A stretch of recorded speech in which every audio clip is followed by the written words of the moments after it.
Hi friends, ఇదిగోండి పాల తాలికల కోసం ఇలా అన్నీ రెడీ చేసి పెట్టుకున్నాను ఫ్రెండ్స్. బాదం పప్పు, జీడిపప్పు, కొబ్బరి తురుము, బెల్లం, బియ్యం పిండి వేసి చేసుకునేది. ఇది సలిబిండిడా చేసుకున్న ముందు రోజే. ఇదిగోండి బెల్లం పాకం కోసం ఇలా మరిగించుకుంటున్నా. ఇది చల్లారిన తర్వాత మనం వేసేసుకోవాలి. ఇదిగోండి 1/2 లీటర్ పాలు కాగుతున్నాయి. ఇదిగోండి ఫ్రెండ్స్, పాలు మరుగుతున్నాయి. ఇదిగోండి ఇలా రెడీ చేసి పెట్టుకున్నా. నేను ఒక్కదాన్నే కదా ఫ్రెండ్స్, కొద్దిగా చేసుకుంటాను నేను. ఇదిగోండి పాలు మరిగేటప్పుడు ఇలా వేసేసుకోవాలి.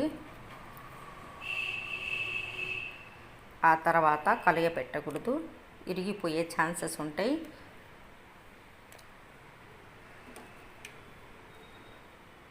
మళ్ళీ మిగిలిన పిండి ఇది మళ్ళీ ఫ్రిడ్జ్లో పెట్టేసుకొని మనకు ఎప్పుడు పాలు తాలికలు చేసుకోవాలనుకుంటే అప్పుడు మళ్ళీ ఇలా చేసుకోవచ్చు.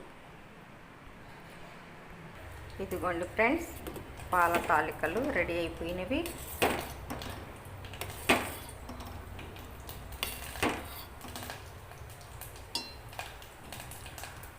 ఇదిగోండి పాల తాలికలు రెడీ అయిపోయినది.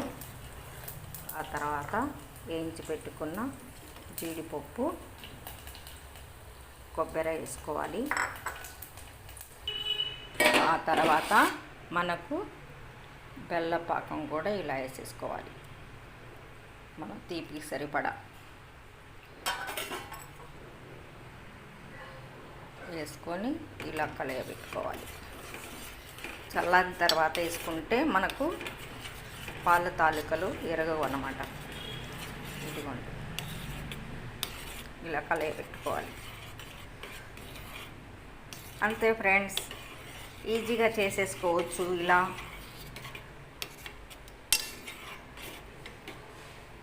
మీకు నచ్చితే ఇలా ప్రయత్నం చేయండి ఫ్రెండ్స్.